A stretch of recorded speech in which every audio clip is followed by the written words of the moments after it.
Hello नमस्कार साथियों। आज के इस वीडियो में केमिस्ट्री के एक ऐसे टॉपिक पर बात करने वाले हैं जो कि बहुत लोगों को इस पर प्रॉब्लम रहती है। जी हाँ दोस्तों, आज हम रासायनिक समीकरण को संतुलित करना सीखेंगे। तो दोस्तों यहाँ पे आपको रासायनिक समीकरण दिया गया है, इसको किस प्रकार संतुलित किया जा सकता है आज इस वीडियो में हम सीखेंगे। तो दोस्तों बहुत ही शानदार व सरल तरीके से समझाने वाले हैं, तो यह वीडियो आपके लिए बहुत ही उपयोगी होने वाला है। तो इस वीडियो को बिना पस किए एक बार अवश्य देख लीजिएगा। तो दोस्तों हम एक एक करके एक एक क्वेश्चन को हम सॉल्व करना सीखते हैं, यानी कि समीकरण को संतुलित करना सीखते हैं। तो आइए चलते हैं फर्स्ट क्वेश्चन की तरफ। तो दोस्तों क्वेश्चन पहला आ गया है कि यहाँ पे दिया CO2 plus H2O, right hand side में दिया है C6H12O6 plus O2 plus H2O। ठीक, तो दोस्तों इस समीकरण को हमें संतुलित करना है। संतुलित है ये नहीं है, तो संतुलित करने से पहले सबसे पहले हम एक आसान तरीका बताते हैं किस प्रकार आप संतुलित करेंगे। तो दोस्तों यहाँ पे सबसे पहले हम क्या करेंगे कि परमाणुओं की संख्या को काउंटिंग कर लेते हैं, यानी गिन लेते हैं। तो अगर देखा जाए पहले में, यानी कि लेफ्ट हैंड साइड में देखें परमाणुओं की संख्या कितनी है। अगर कार्बन की संख्या देखा जाए दोस्तों, कार्बन की संख्या देखा जाए तो 1 है। ठीक, अब ऑक्सीजन की संख्या हम देखें तो ऑक्सीजन कितना है दोस्तों, 3 है। हाइड्रोजन की संख्या देखा जाए तो हाइड्रोजन कितना है दोस्तों, 2 है। ठीक, इसी प्रकार हम राइट हैंड साइड में भी सबकी काउंटिंग कर लेते हैं। राइट हैंड साइड में हम सबके परमाणुओं की संख्या को काउंटिंग कर लेते हैं। तो अगर कार्बन को देखा जाए तो कार्बन 6 है। ठीक है दोस्तों, अब ऑक्सीजन देखें तो ऑक्सीजन कितना है दोस्तों, ऑक्सीजन 6 यहाँ है और 2 यहाँ, 6 2 8, 8 1 9, यानी कि ऑक्सीजन की संख्या कितना है, 9। यहाँ पे हम 9 लिख लेते हैं। अब दोस्तों बचा हाइड्रोजन, हाइड्रोजन की संख्या को काउंटिंग कर लेते हैं। हाइड्रोजन की संख्या कितना है, यहाँ पे 12 है हाइड्रोजन, यहाँ पे 2 है, 12 2 14, यानी कि हाइड्रोजन कितना है दोस्तों, 14। अब हम क्या करेंगे, अब दोनों तरफ देखते हैं कि परमाणुओं की संख्या समान है क्या। यहाँ पे 1 है, यहाँ पे 6 है, बढ़ रहा है। दोस्तों ऑक्सीजन की संख्या यहाँ पे 3 है, यहाँ पे 9 है, यहाँ पे भी बढ़ रहा है। और यहाँ पे देखा हाइड्रोजन, तो यहाँ पे भी हाइड्रोजन की संख्या बढ़ रही है। तो दोस्तों अब क्या करेंगे कि यहाँ पे भी हम भी बढ़ाएंगे। यहाँ पे कार्बन की संख्या पहले वाले में देखिए लेफ्ट हैंड साइड में 1 है, राइट हैंड साइड में 6 है, तो हम बढ़ाते हैं। यहाँ पे अगर कार्बन की संख्या हम बढ़ा दें, यहाँ पे 6 का मल्टीप्लाई कर दें तो कार्बन की संख्या 6 हो जाएगी। ठीक है दोस्तों, कार्बन की संख्या 6 हो जाएगी।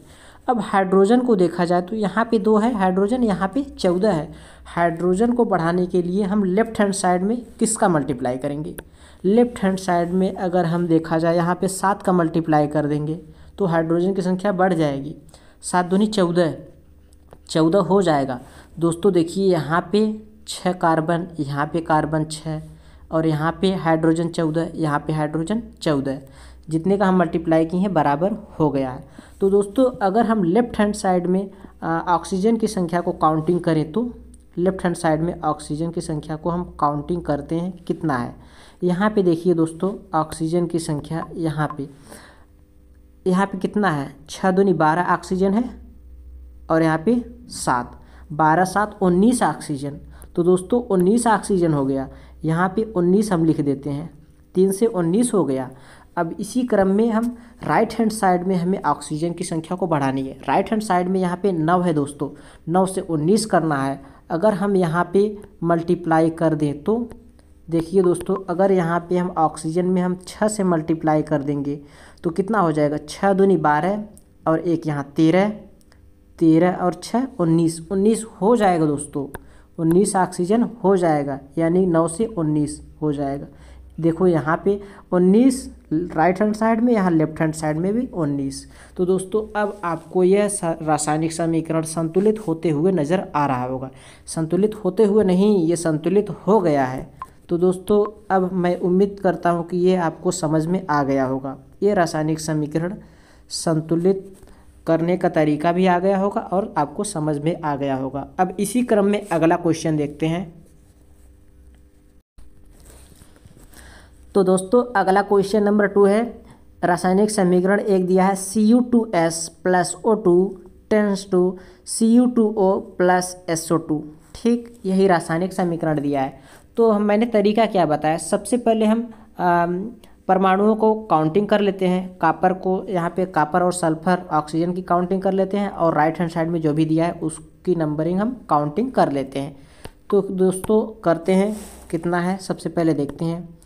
तो यहाँ पे देखा जाए तो लेफ्ट हैंड साइड में इसको ऐसे लिखा जाएगा, लेफ्ट हैंड साइड में कॉपर की संख्या को देखा जाए तो कॉपर कितना दिया है दोस्तों, कॉपर 2 दिया है। और सल्फर की संख्या देखा जाए तो सल्फर 1 है। ठीक, और ऑक्सीजन कितना दिया है, ऑक्सीजन की संख्या 2 है। अब इसी क्रम में हम राइट हैंड साइड में देखते हैं, राइट हैंड साइड में यहाँ पे देखते हैं दोस्तों, कॉपर की संख्या कितनी दिया है, कॉपर की संख्या यहाँ पे 2 है, और सल्फर की संख्या को देखा जाए तो 1 है। ऑक्सीजन दोस्तों बढ़ोतरी हो रही है, यहाँ पे 1 ऑक्सीजन, यहाँ पे 2, 2 1 3 ऑक्सीजन, यानी ऑक्सीजन 3 हो गया। तो दोस्तों यहाँ पे ऑक्सीजन की संख्या राइट हैंड साइड में बढ़ रही, तो हम क्या करेंगे कि किसी से मल्टीप्लाई हमें करना पड़ेगा। ठीक, यहाँ पे हम क्या करते हैं, लेफ्ट हैंड साइड में दोस्तों यहाँ पे हम क्या करते हैं, अगर 3 का मल्टीप्लाई कर दें तो क्या हो जाएगा, 6 ऑक्सीजन हो जाएगा। 2 से यहाँ पे 6 ऑक्सीजन हो जाएगा। ठीक, 6 ऑक्सीजन हो गया।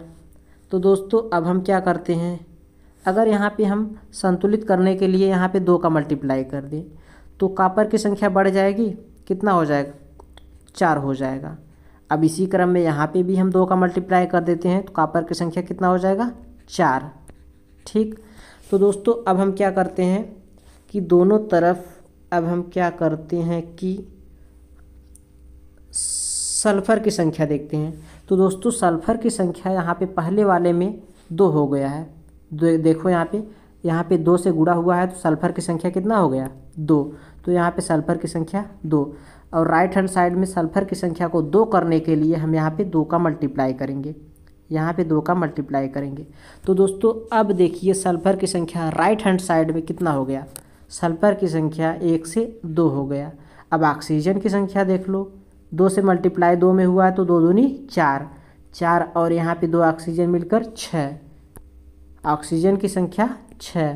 तो दोस्तों अब आपको नज़र आ रहा होगा कि दोनों तरफ कॉपर की संख्या समान, सल्फ़र की संख्या समान, ऑक्सीजन की संख्या समान, दोनों तरफ समान हो गया। ठीक, अब यह रासायनिक समीकरण आपको संतुलित होता हुआ नज़र आ रहा है, यानी कि संतुलित हो चुका है। मैं उम्मीद करता हूं दोस्तों ये भी आपको क्वेश्चन अच्छे समझ में आ गया होगा। अब अगला नेक्स्ट क्वेश्चन देखते हैं। तो दोस्तों क्वेश्चन नंबर 3 में एक रासायनिक समीकरण दिया है कि C6H12O6 plus O2 tense to CO2 plus H2O, यही रासायनिक समीकरण दिया है। इसको संतुलित करना है। ये संतुलित थोड़ी ना है, यहाँ पे कार्बन की संख्या 6 दिया है, यहाँ कार्बन की संख्या 1 दिया है, हाइड्रोजन 12 दिया है, हाइड्रोजन 2 दिया है। ये संतुलित थोड़ी ना है, हमें संतुलित करना है। तो दोस्तों संतुलित करने के लिए सबसे पहले हम देखेंगे परमाणुओं की संख्या कितनी है, काउंटिंग करते हैं। तो लेफ्ट हैंड साइड में अगर हम परमाणुओं की संख्या को काउंटिंग करें तो कार्बन कितना दिया है दोस्तों, कार्बन की संख्या 6 है। अब हाइड्रोजन की संख्या को देखा जाए तो हाइड्रोजन 12 है। ऑक्सीजन को देखें तो ऑक्सीजन की संख्या कितना है दोस्तों, 6 यहाँ पे है, 2 यहाँ, 6 2 8। ऑक्सीजन की संख्या दोस्तों यहाँ पे दिया है 8। ठीक, इसी क्रम में हम राइट हैंड साइड में भी देख लेते हैं। राइट हैंड साइड में हम सबके परमाणुओं की संख्या को काउंटिंग कर लेते हैं। कार्बन कितना दिया है दोस्तों, कार्बन 6 दिया है, सॉरी कार्बन 6 कहाँ है, कार्बन 1 दिया है तो 1 लिख लेते हैं। हाइड्रोजन कितना दिया है दोस्तों, हाइड्रोजन 2 दिया है तो 2 लिख लेते हैं। ऑक्सीजन यहाँ पे 2 है और 1 यहाँ पे। ऑक्सीजन की संख्या कितनी है, 3 है, तो इसको 3 लिख लेते हैं।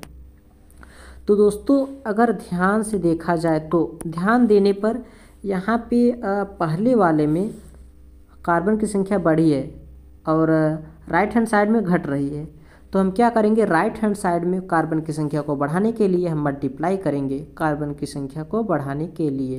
तो मल्टीप्लाई करते हैं। तो दोस्तों अगर यहाँ पे हम 6 का मल्टीप्लाई कर देंगे तो कार्बन की संख्या बढ़ जाएगी, यहाँ पे कार्बन की संख्या 6 हो जाएगी और यहाँ पे भी 6 है पहले वाले में। ठीक, दोनों तरफ कार्बन की संख्या बराबर हो गई।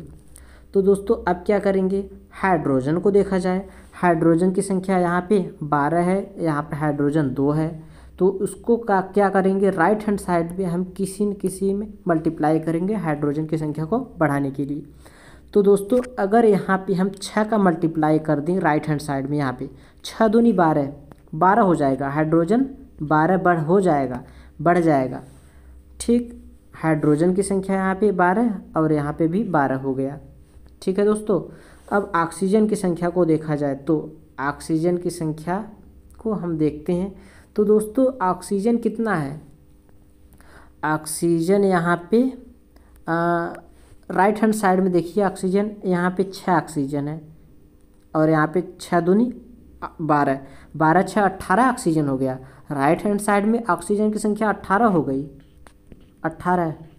यहाँ पे अब ऑक्सीजन की संख्या 8 है, कम हो रहा है, तो हम किसी न किसी मल्टीप्लाई करते हैं। तो देखते हैं दोस्तों, यहाँ पे देखिए ऑक्सीजन दिया है, अगर यहाँ पे हम 6 का मल्टीप्लाई कर दें तो 6 दूनी 12 और यहाँ पे 6 ऑक्सीजन, 12 6 18, 18 हो जा रहा है दोस्तों, यहाँ पे 18 हो जा रहा है। तो इस प्रकार यहाँ पे 8 से 18 हो गया। अब देखिए, अब सभी में परमाणुओं की संख्या समान है, तो देखते हैं।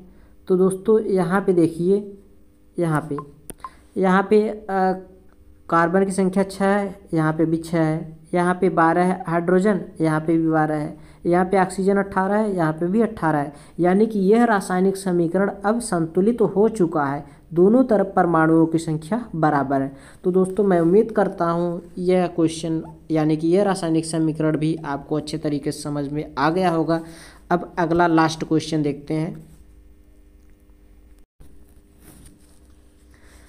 तो दोस्तों लास्ट क्वेश्चन यह है, एक रासायनिक समीकरण कि N2 + H2 tense to NH3। ठीक, यही दिया है, क्या दिया है, N2 + H2 tense to NH3 यानी अमोनिया दिया है। तो दोस्तों इसको हमें संतुलित करना है, कैसे होगा। तो दोस्तों सबसे पहले हम देखते हैं यहाँ पे कि N कितना दिया है, N दिया है 2 ठो, और हाइड्रोजन कितना दिया है, हाइड्रोजन भी 2 ठो दिया है। और राइट हैंड साइड में यहाँ पे देखते हैं N कितना दिया है दोस्तों, N दिया है 1 ठो, और हाइड्रोजन कितना दिया है 3 ठो। तो दोस्तों अगर हम देखा जाए तो N की संख्या यहाँ पे कम है, यहाँ पे देखिए N की संख्या 1 है, यहाँ पे 2 है। तो हम क्या करेंगे, राइट हैंड साइड में हम N की संख्या को बढ़ाते हैं। तो दोस्तों बढ़ाने के लिए हम यहाँ पे अगर 2 का मल्टीप्लाई कर देंगे तो यहाँ पे N की संख्या 2 हो जाएगी, बढ़ जाएगी। ठीक, लेकिन दोस्तों यहाँ पे H भी बढ़ेगा, H की संख्या कितनी हो गई, 2 3 6, H की संख्या बढ़ गई तो H को हम 6 लिख देते हैं। अब 3 से 6 हो गया H की संख्या।